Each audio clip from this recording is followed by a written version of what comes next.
If you're not going to Hajj, what should you do sitting here? Why does he focus on Allahu Akbar? What should we do in these 10 days of Dhul Hijjah? The whole idea of these 10 days of Hajj, the whole purpose of them is for you to remember Allah frequently. Why didn't Allah tell us in these days to say Subhanallah? Why does he focus on Allahu Akbar? So if you're not going to Hajj, what should you do sitting here? You should remember Allah. Abu Hurairah and Umar ibn Khattab, in the 10 days of Dhul Hijjah, they would go to the market. So you go to Stockport Road as a group and you do takbir like this. Then you'll get arrested. Don't get arrested, inshallah. This is what they would do. Allahu Akbar, Allahu Akbar, La ilaha illallah, Wallahu Akbar, Allahu Akbar, Walillahi alhamd. Why didn't Allah tell us in these days to say Subhanallah? Why does he focus on Allahu Akbar more than any other word of remembrance? And this is why Allah subhanahu wa ta'ala asks us to say takbir usually when we come to the end of something. When you say Salaamu Alaikum wa Rahmatullah, Salaamu Alaikum wa Rahmatullah, what was the first thing the Prophet ﷺ used to say? Allahu Akbar, Allahu Akbar, 3 times. When you finish Ramadan, what does Allah say in the Quran? Wali tukabbirullaha ala ma hadakum. At the end of Ramadan, you have to say takbir on the day of Eid. Because takbir, you say when you finish something, when you complete something. Because then you realize, whatever I did, it was so small. And Allah is greater than this. Allah is more than this. Allah is magnified, and everything in my life is minimized. You know when you go on an aeroplane, this is the best analogy I can give you for takbir. Not for takfir, don't do takbir. When you go on an aeroplane, don't go on Pakistan International Airlines. From personal experience. I'll tell you a story about PIA. One time, I was going to Pakistan in PIA, and of course, as always, PIA is well known for all the turbulence, mashallah, because they want to test your iman. This is the beauty. If you want to test your iman, you take PIA.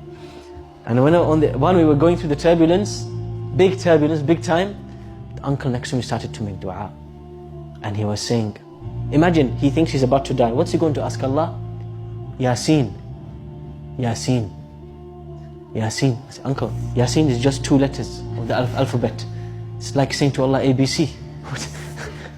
You know, uncle, Allah can understand Urdu. You know this.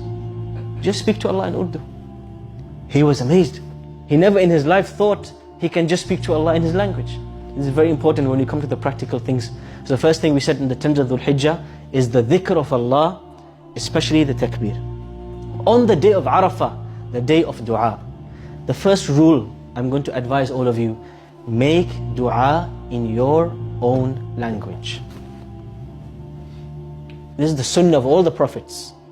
Speak to Allah in Urdu, in Bangla, in Sylheti, in Tamil, in English, in Cockney, Scottish, Liverpool accent, doesn't matter. Allah understands it all.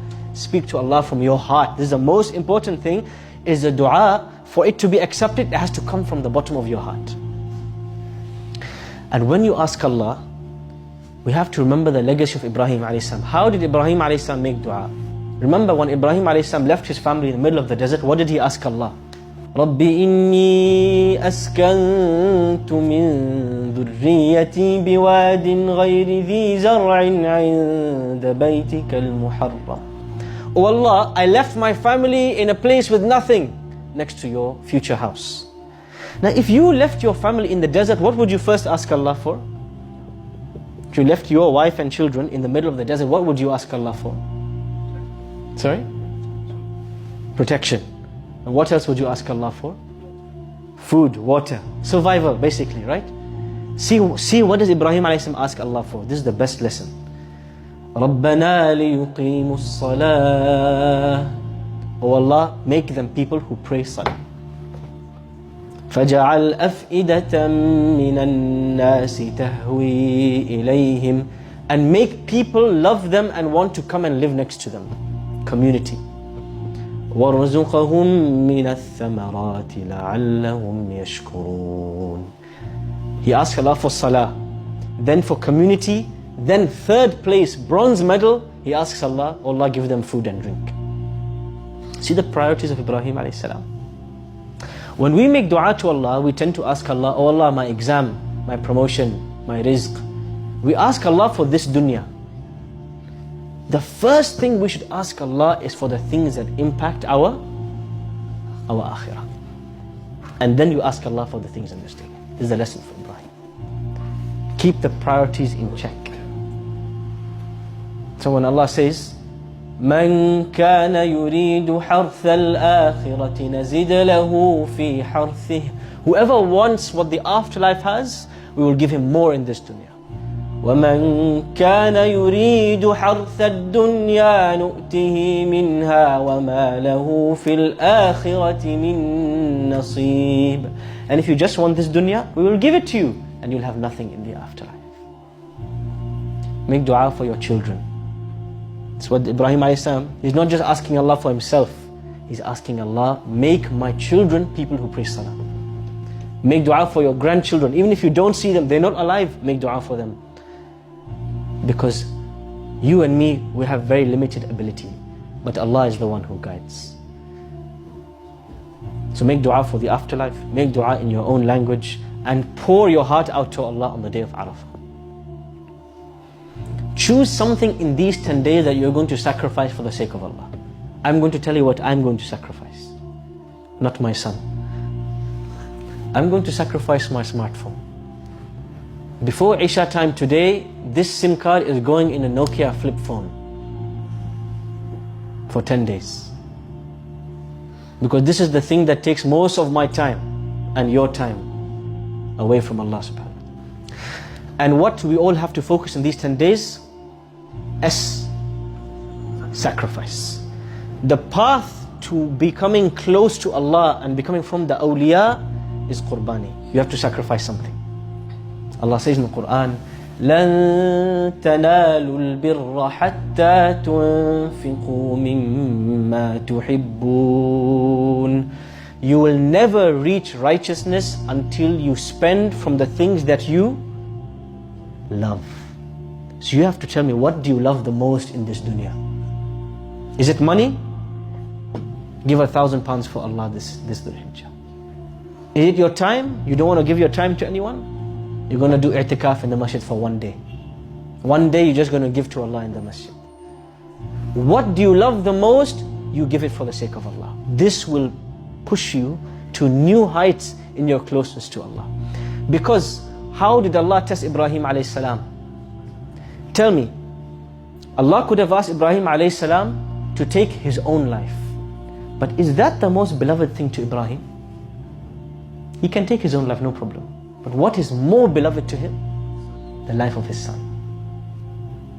Why? What is special about Ibrahim alayhi salam and his son? Who can tell me? Why does Ibrahim alayhi salam have a special love for his children more than any of us here today? Yes.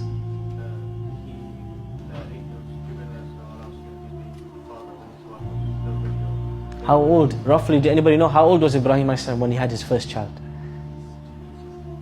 In his 90s. Imagine you have to wait till age 90 to have a child. How much you're going to love this child? Yes? Because Ibrahim alayhi salam waited. Imagine this situation. This happens today. A woman becomes pregnant. She waits 8.5 months to see the face of this child. And then the child dies in the womb. She has a miscarriage. How upset is this lady? It will take her years to recover from this death. Because she waited. Allah took him away. Ibrahim alayhi salam waited 100 years to see the face of this child.